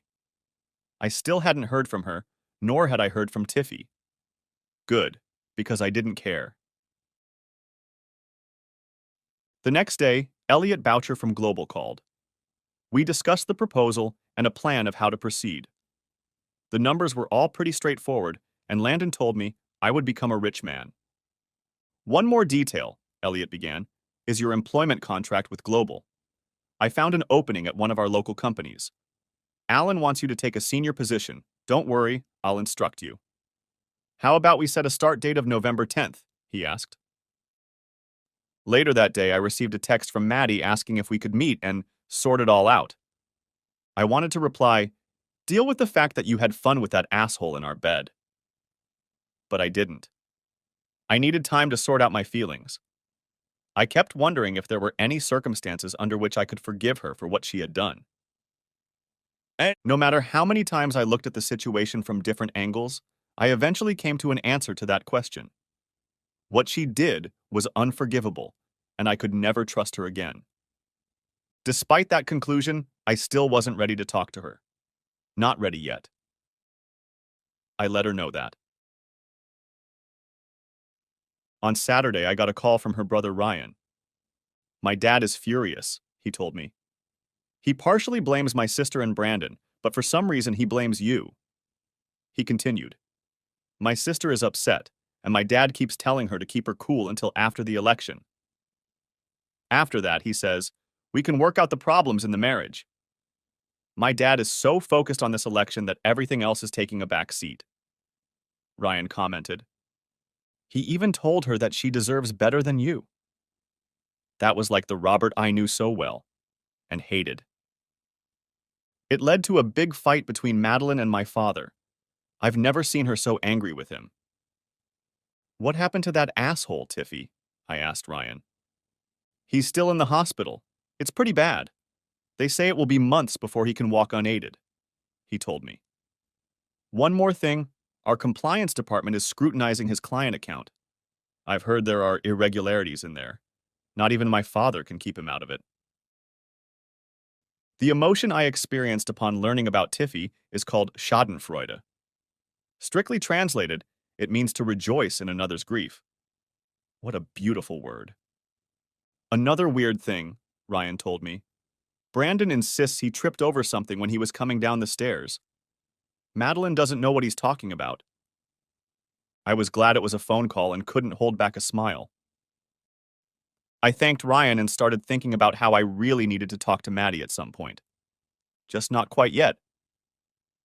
The texts and phone messages started coming in shortly after 6 Sunday morning. I tried to sleep so I wouldn't get distracted, but there were too many of them. Finally, I got up and picked up my phone. 18 text messages, half of them from Maddie or her dad. The rest were mostly from numbers I didn't know. Her dad was cursing and threatening me. The messages from Maddie were more of the, how could I do that to her? Do I really hate her that much? Did I really realize what that would do to her variety? There were other similar thoughts. It took me a few moments to realize what had happened. Then suddenly it came to me. Lisa Katz's article was supposed to be in today's Seattle Times. It was their political endorsement issue. I quickly found it online. Wow. This is going to hurt, I realized, just when I saw the headline. Trust Madeline? How can we trust her if her own husband doesn't? Madeline Doucette Damon is running for city attorney, advocating for law and order, something this reporter believes our city needs. In her campaign, she is asking the residents of the city to trust her. In fact, trust Madeline. To get the job done is her campaign slogan. We have learned that Doucette Damon, who has been married for nearly 3 years, has been in an intimate relationship with her campaign manager, Brandon Tiffy. Is this the kind of trustworthy and honorable man you want leading the fight against crime in our city? I do too. While we don't think North Gustafson is a strong city attorney, we would prefer someone we can truly trust. City Attorney, the Seattle Times endorses Nord Gustafson. Lisa didn't pull this story. It could dash Maddie's political hopes. The election was just over a week away. According to the latest numbers, she was leading in the polls. I wonder how much of an impact this story will have on voters. Pondering this while text messages continued to make my phone vibrate, I hypothesized that the article would affect Maddie in several ways. Certainly, her chances of winning the race for city attorney are seriously jeopardized. Whereas a week ago it was almost a foregone conclusion, now her chances are 50-50ths at best. The other part of this, and perhaps far more damaging, was the public exposure of her affair with her campaign manager. No matter how it was handled, the situation looked tawdry. All of this was compounded by the scandal of Maddie's portrayal of trust, while she herself was involved in very unreliable sexual activity. None of this could be good for her professional reputation in her legal career. It made me focus on our marriage and how she had betrayed me. I wasn't thinking about politics anymore. I needed to plan my life forward. The tone of the text messages changed from how much I hurt her to more of an apologetic tone. It was a mistake. It didn't mean anything. You're the only man I love, etc. In the shadow of the fact that she was having fun with Tiffy, with his smug smile and white teeth, in my bed, it all seemed hollow to me. Her pleas had no effect on my decision about the state of our marriage. The week flew by quickly. I spoke with Elliot at Global several times and met with Landon to discuss the details of selling my business. There seemed to be a mountain of forms to sign. In the evenings, I tended to the house. It seemed lonely, and I had a few weak moments when I almost called Maddie, but every time I reached for the phone, my imagination brought me back to Tiffy's smiling face, and I hung up. That weekend, Rich, Leslie, Dallas, and his new girlfriend took me to the reef with them. It was just like old times. I paid attention to all the beautiful single girls, but I didn't do anything about it. Legally, I was still married, but emotionally, I was starting to consider being single. On Sunday night, 2 days before the election, I got a call from Lisa Katz. "Hey, big guy," she said as she greeted me. "Thanks to you and the big story I told, I'm the star of the newsroom for a couple days." "You're welcome," I said. "As a thank you, Stacy and I would like to take you out to dinner Tuesday night." she said. Michelle at 7 o'clock. I've already made reservations for 3. Great, I said, and then I wondered. Wait a minute, it's Election Tuesday. Isn't Michelle's at the Governor Hotel?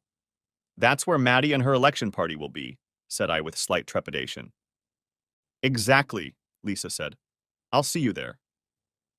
And then she was gone.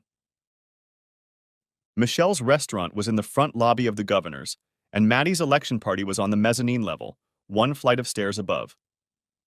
I was prepared for any possible confrontation, but hoped to avoid it. I'm pretty sure Lisa set the whole thing up in hopes that there might be some action she could witness firsthand. On election night, the nervousness of the various parties involved in the campaign was palpable in the hotel lobby. Our small group of 3 could be considered neutral, but interested. We would watch the unfolding drama from the sidelines. If possible, Stacy looked even better Tuesday night than when I first saw her.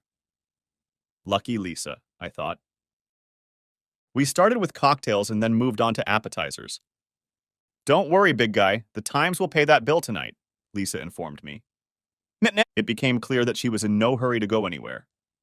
She wanted that ringside seat to watch the joy and sorrow of the election. By 9 o'clock that evening, the results of most of the election were to be in. Lisa, Stacy, and I were having such a good time just talking and getting to know each other that I had almost forgotten about the excitement of the election results. Suddenly, rather abruptly, Lisa got up and excused herself to the restroom. I turned to a voluptuous Stacy and continued our conversation. Soon we were interrupted. You goddamn son. I heard a loud voice from a few feet away. You and your big goddamn Rhoda got me in this election. It was Robert. It wasn't just Robert, but Madeline, Ryan, Myra, and several members of Robert's entourage. I quickly looked around the group, expecting to see Tiffy on crutches among them. He wasn't there. Why should I sue you for slander, you goddamn asshole? He continued, and crowded toward our table. I hadn't often confronted Robert in the past because I didn't want to cause problems for Maddie and me, and I'd certainly never physically challenged him. That wouldn't be fair. But this jerk was in my personal space and was being physically aggressive. Then I stood up. Maddie's reaction to any confrontation no longer mattered. Robert was just under 6 feet, and while he wasn't fat, you couldn't say he possessed anything approaching a strong body. I, on the other hand, retained my physique, was 6 inches taller, and at least 25 years younger. I stood up. Not threateningly, but simply to emphasize our physical differences. Robert's aggressive impulse came to an abrupt halt when he noted my size. It was like a balloon that had been let out of the air. All the insulting chatter stopped. He threw one last angry glance at me, and muttering to himself, he and most of his company departed. At that moment, a revelation came over me. Robert was a bully. He was used to getting his way through bullying. I learned in high school that when you stand up to a bully, he becomes a coward. And that's exactly what happened. And then Maddie came over to our table. At this point, Lisa was still in the restroom, so it was just me and Stacy sitting across from each other at the table. Billy? She said, looking at me and then at Stacy. It was out of the question for her not to notice the large cleavage Stacy was showing off. She took another look back and forth, and then silent tears started streaming down her cheeks. My instinct told me to go over to her, comfort her, and explain that Stacy wasn't my date. But as soon as I thought about it, the image of Tiffy flashed through my mind. I didn't make a single move to comfort her. Just as she followed the rest of her group outside, Lisa appeared. I looked at her and realized from the smile on her face that she had faked her absence just as Robert, Maddie, and the rest of the crowd were descending the stairs to the mezzanine. I can't say for sure, but it seemed to me that she wanted it to look like the voluptuous Stacy and I were taking a walk alone and alone. North Gustafson got 61% of the vote, she told me. Wow, I thought. The Times article had done a lot of damage to Maddie's image. Part of me was saddened, but a much larger part of me was glad that all of Robert's dreams of being city attorney and then mayor were shattered. He sacrificed Maddie and my marriage to satisfy his own desire for power, and Maddie went along with it. Unforgivable. I drove home again with a mixture of emotions: sadness, anger, satisfaction, and confusion at how my life had changed. Shortly after arriving home, I got a text from Ryan. My dad is freaking out. Be careful, he has a handheld machine gun. For some reason, he sees you as the bad guy. Be careful. I double-checked and locked all the doors. I made a note to look for home security systems. On Wednesday, another text came in from Ryan. Hi, my sister keeps saying she needs to talk to you. Just a heads up. And then a text from Maddie. Billy, I really need to talk to you. Just us. Can I come over tonight? Please? Don't make me beg. I don't think she still knows how much her betrayal hurt me. I thought about all our plans and dreams, about bringing our family together in our home in Madison Park, watching our future children grow up, sharing the joy of parenthood with them. All of that future was ruined because of her ambition and her father's ambition. And Tiffy. I wondered how it all started. Her affair with Tiffy, how long it lasted, and how she thought it would work out. I decided to meet with her. I had a lot of questions that needed answers. I texted Maddie back and said 7:30 tonight at my house, and left it at that. I then made 2 more phone calls, the last one to my attorney Landon Kirsch. Almost immediately, I got a text from Maddie. Thanks, Billy. I love you. I didn't respond. I had a few things to do that day to get ready for tonight. By late afternoon, all the preparations were finished. My emotions jumped from sadness to anger, but in the end, I was overwhelmed with curiosity as to how things had gotten to the point where she was entertaining Tiffy in my bed. At 7:30, the doorbell rang. Madeline had definitely taken the time to clean herself up, and she had succeeded. But there was a shadow of sadness in her makeup and natural beauty that she couldn't hide. She came over to me for a hug, and I raised my hand in a stopping gesture. Maddie, we have a lot to talk about. I have a lot of questions, said I. She nodded obediently, and we walked to the living room. I sat down in the only chair, and Maddie settled on the couch. She looked at me expectantly. Okay, let's start with you telling me how it all started with Tiffy, I said in an even voice. Billy, it's over. None of that stuff matters. We have to work on our relationship. I don't care if I ever see Brandon again. He means nothing to me. Stop! I shouted at her. Just a few days ago you were upstairs. And I looked up at the ceiling. Having fun with him. Don't you dare tell me that doesn't mean anything. Okay, Billy, I'm sorry. I'll tell you anything you want to know, she replied, with tears starting to flow. Calming down again, I asked her to start from the beginning. It seems that, as I had suspected, Robert had arranged Tiffy's transfer to Seattle from Washington. Tiffy had a brash charisma that Robert seemed to buy into. Robert was constantly pushing Tiffy and Maddie toward each other. When Tiffy wasn't around, Robert would tell Maddie how impressive he was and that he and she were a great team. It was unclear at first whether he was talking about the team in a political sense or something more personal. Then Maddie admitted that she liked Tiffy almost immediately. He dressed in expensive suits and was impeccably groomed. It wasn't fair, but I'm sure my usual couch potato, sweatpants, and unshaven appearance was nothing compared to Tiffy's fancy suits and looks. And then they were often alone in the campaign's private office. It took me questioning Maddie to get her to admit that it was the same block where Tiffy lived. Robert seemed to encourage this togetherness. Apparently, they were at Tiffy's one night, at the campaign office, and got positive polling results. They had a few drinks, and it was a small celebration. The combination of alcohol and the elation of celebrating the positive news broke down any remaining barriers. That was the first night I slept with Brandon, admitted Maddie. Since then, Brandon, the campaign, my dad, my future political campaign, it's all become one. Maddie said, my marriage to you just seemed like a separate chapter in my life.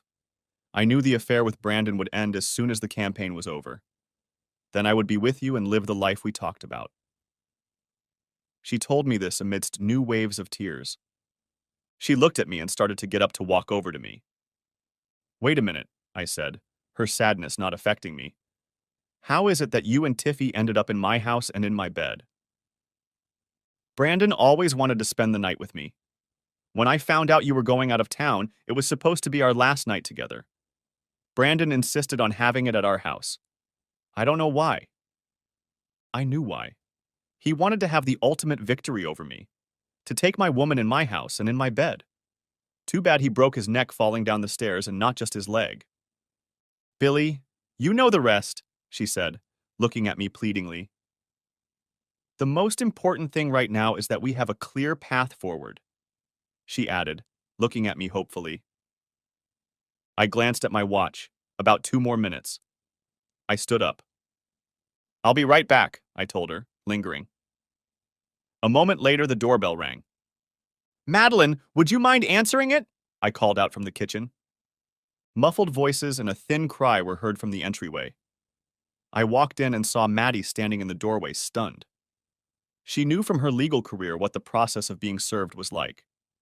She stood like a wooden person with a 9x12 envelope in her hand. Why? She asked, still not quite understanding the extent of my anger. You just asked me to give you a clear plan of how to proceed, I said, using her words and nodding at the envelope. That's as clear as I can get, I told her in all seriousness. At that moment, the doorbell rang again. Come in, I shouted. The door opened and Maddie, still stunned, saw Stacy Bennedy walk into my house, walk right up to me and kiss me.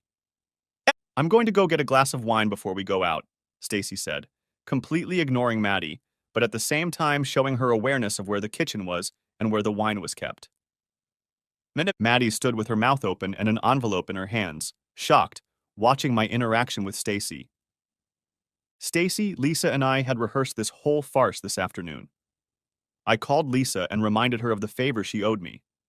Then I explained what was on my mind. Lisa even suggested a kiss. But keep your mouth shut, big guy, she told me with a half-serious tone in her voice. Madeline was doubly stunned, first by the divorce and now by the arrival of a new woman in my life, or so it seemed to her. I wanted her to have some insight into the agony of betrayal I'd been through. I walked over to Maddie and, gently but firmly placing my hand on her back, led her to the door.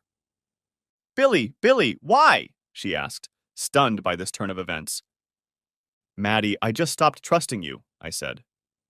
Good luck with your future, I said, and quietly closed the door. Even through the closed, massive door, I could hear her sobbing outside on the walkway in front of the house. I still cared about her, and I still had strong feelings for Maddie, but no matter how hard I worked at it, there was no way I could live my life with her without trusting her.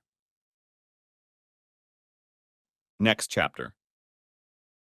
Monday morning was my first day on the job at Global. I was nervous, but not really nervous. You could say I was a little worried, but nothing more than that. I was in my new office and Elliot was talking to my new team. In all the time Madeline and I had been together, I had never been in those offices. Of course, her father had never invited me. Elliot and I met over the weekend. It was interesting to hear from him that Global wanted me to work in their ISC office in downtown Seattle, the same office where Robert and Ryan worked, and of course Tiffy. I told the whole story of my marriage, my quest for political office, Madeline's betrayal, her father's involvement, and of course Tiffy. Elliot asked me if I could work at ISC. I said yes, but I couldn't work with Tiffy. Don't worry, Elliot sighed, has been relieved of his duties. In fact, we're looking for Mr. Tiffy right now. His client accounts are quite irregular. Apparently, he left his hospital bed over the weekend and checked out. The FBI uses the term embezzlement. Don't worry, we'll find him, assured me Elliot. I sat at my desk in my new office and waited for Elliot's signal, mentally rehearsing what I wanted to say. That's when he poked his head through my door. Showtime, he said, and led me into a conference room. There were 8 people in the conference room. The windows on the west side of the room overlooked downtown Seattle. There was an oblong smoked glass table with all 8 people sitting around it. Entering the room following Elliot, the soft hum of conversation ceased. There was silence for a moment, and then I was suddenly recognized. Robert and Ryan, at least. "What the hell is he doing here?" began Robert. "Get that son of a bitch out of here."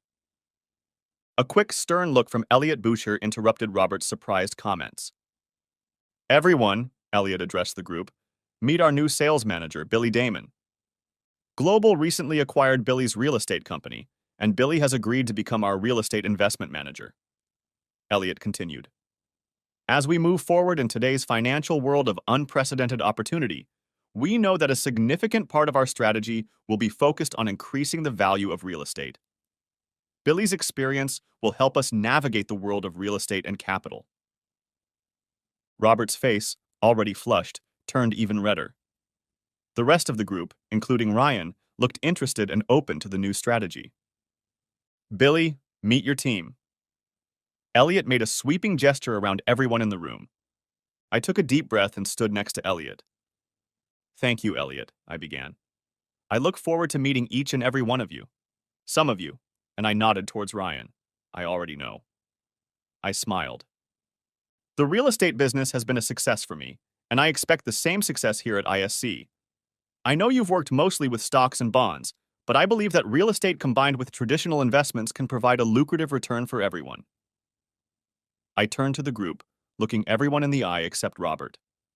He sat with his eyes staring at the ceiling, almost shaking with anger and indignation.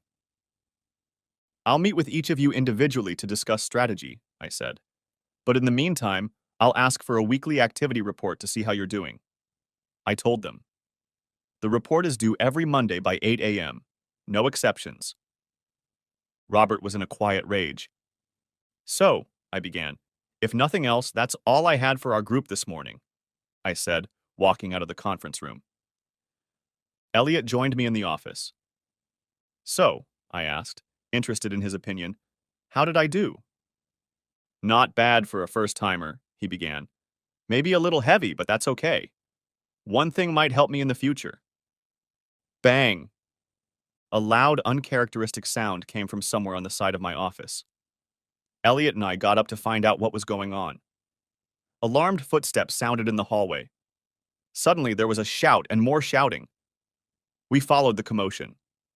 We saw a group of people huddled around the open office door. A woman was crying. The others looked shaken. "Oh, that's Robert's office," Elliot said quietly to me. "None." Elliot and I walked through the small crowd and looked inside. I immediately turned away. There were blood spatters and gray matter on the wall behind his desk.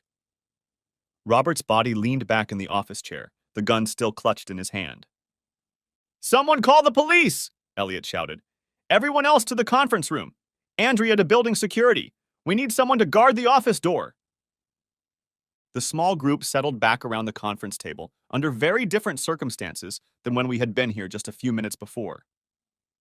Elliot said a few words, some members of the group became emotional, and I personally realized that at least some of the blame might be directed at me. For some reason, it was hard for me to feel terribly bad about this turn of events. I felt sorry for his family, but Robert was an exceptionally pompous and unpleasant person. Personally, I wouldn't miss him. My thoughts then turned to Ryan, Robert's son. How did he take this terrible tragedy? I studied Ryan. His face reflected a variety of emotions, and as I continued to watch him, I still couldn't discern one emotion: sadness. Next chapter. Many weeks passed, and things calmed down. I sent flowers to Myra, Robert's widow, and a note to Maddie. But I didn't attend the funeral.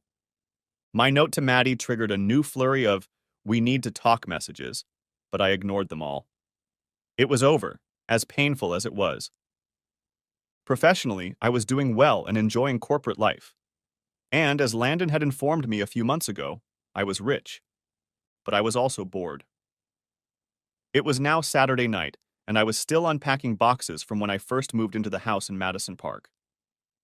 My thoughts returned to dreams of raising a family here and Maddie becoming a wife and mother. A new wave of muted sadness and anger swept over me. That scenario would never happen. Through one box, I found a photograph. A real paper photograph. I still remember that day vividly. It was an unnaturally warm September day, and we were alone at Priest Lake. We had gone on a day trip. For some reason, there was no football practice. There was a small sandy beach on the shore of the lake. At first, we just took off our shoes and dipped our toes into the cool water. The sensation was wonderful. "Billy, come here, the water is wonderful," she said to me, laughing and splashing. We had a good time that day, and I remembered taking a picture of her with my digital camera as she came out of the lake. I just now found that picture. Suddenly, a thought hit me. The chances were slim, but who knows? I grabbed my phone and sent a text to her old number. Could she really still have the same number? Like I said, there was little chance. I put the phone away and continued with my business. Probably half an hour later, a reply came back. "Billy Damon, is that really you?" "Yeah." I replied that it was, and she said she'd been thinking about me lately. "Oh, really?" I wrote, "Why?" and replied, smirking at how things had turned out. "I'm in Seattle until Monday morning, and I knew you lived around here somewhere." I told her that yes, I did live in Seattle, that I would like to see her, and that she could have lunch tomorrow. This time, the pause before answering was longer. "Okay," she wrote. "How about brunch at 1 o'clock at Casabella?